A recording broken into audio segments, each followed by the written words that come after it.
Pierre Péchou, bienvenue au micro de Vers d'autres cieux, heureux de vous retrouver. Bonjour Oscar, chers auditeurs, bonjour. Je rappelle donc que vous êtes pasteur, vous êtes aussi conférencier, vous intervenez régulièrement à ce micro pour nous accompagner autour de réflexions tirées de la Bible. Alors aujourd'hui, vous nous proposez de nous arrêter sur un texte que l'on peut trouver dans le livre des Actes des Apôtres.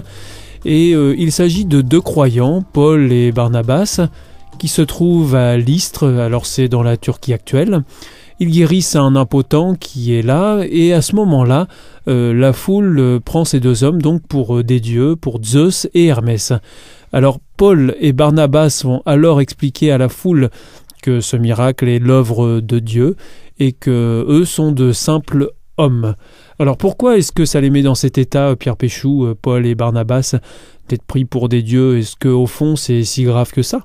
Pour Paul et Barnabas, c'est grave parce qu'ils sont adorateurs du Dieu unique qui dit que lui seul peut être adoré.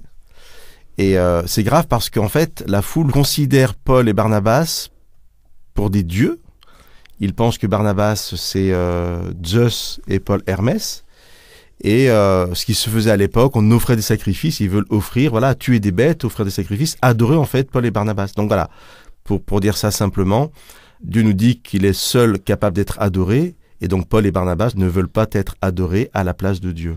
Et alors donc, qu'est-ce qui va se passer par la suite? Eh bien, Paul va prendre la parole et va parler du vrai Dieu, du Dieu unique. Et ce texte est intéressant dans la façon dont Paul va présenter ce Dieu unique pour ce peuple de Lystre qui, lui, adore plusieurs divinités. Par rapport donc au peuple sur place, à Lystre, qu'est-ce que ça veut dire pour eux, Dieu unique? C'est une nouveauté? C'est quelque chose qu'ils ne connaissent pas? C'est quelque chose qu'ils n'imaginent même pas, je pense, qu'il puisse n'y avoir qu'un seul Dieu. Et c'est un peu la mission que Paul et Barnabé se sont proposés en allant justement dans cette ville. J'ai choisi ce texte parce que la Bible présente le Dieu comme le Dieu créateur des mondes, de l'univers entier. Dans ce sens, Dieu est le Dieu de tout ce qu'il a créé. Donc on parle du Dieu des mondes, du Dieu de l'univers, et donc a fortiori, Dieu est le Dieu de tous les êtres humains puisqu'il est le créateur de l'humanité.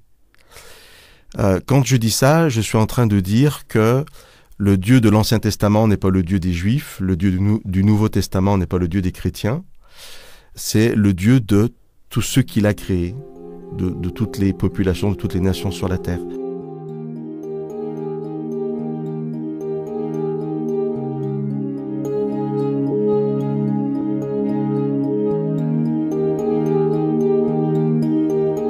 Vous nous amenez à poser un autre regard sur la personne de Dieu? Oscar, c'est vraiment ça. Ça va être notre conclusion, c'est poser un autre regard sur Dieu, et ça nous amènera aussi à poser un autre regard sur l'autre. Parce que si Dieu est le Dieu de tous les êtres humains, de tous les hommes, de toutes les femmes, nous sommes tous frères et sœurs dans un certain sens. Et alors Paul va avoir un message que je trouve vraiment extraordinaire, qui me touche beaucoup. Paul va dire que dans les générations passées, en s'adressant à ces personnes, Dieu ne vous a pas laissé sans témoignage. Vous ne le connaissiez pas, mais Dieu, dans les générations passées, donc vos parents, vos grands-parents, et comme ça on peut remonter très loin, vous a comblé de nourriture et de bonheur, en vous donnant des pluies et des saisons fécondes. Et pourquoi ce texte me touche? Parce que on peut facilement imaginer que lorsqu'il y avait une saison féconde, une bonne récolte, eh bien, ça devait affermir ces personnes dans la foi dans leur propre Dieu. Moi, j'imagine facilement qu'à chaque bonne récolte, ces personnes allaient offrir des présents à leur Dieu. Et pourtant, Paul dit, mais c'était le Dieu unique qui vous bénissait. Donc il y avait erreur sur la personne. Il y avait erreur sur la personne, mais il n'y avait pas erreur de la part de Dieu. Dieu est un Dieu d'amour qui bénissait ces personnes, même si elles ne le connaissaient pas. Donc voilà, notre regard change sur Dieu parce que c'est pas un Dieu exclusif. Et là, j'aimerais vous rappeler un passage de la Bible du prophète Ésaïe où Dieu dit « Béni soit l'Égypte mon peuple, l'Assyrie œuvre de mes mains et Israël mon patrimoine. » Voilà, même l'Égypte, que souvent l'on oppose à Israël, est le peuple de Dieu. Mais comme je vous disais tout à l'heure, cela nous amène aussi à poser un autre regard sur l'autre.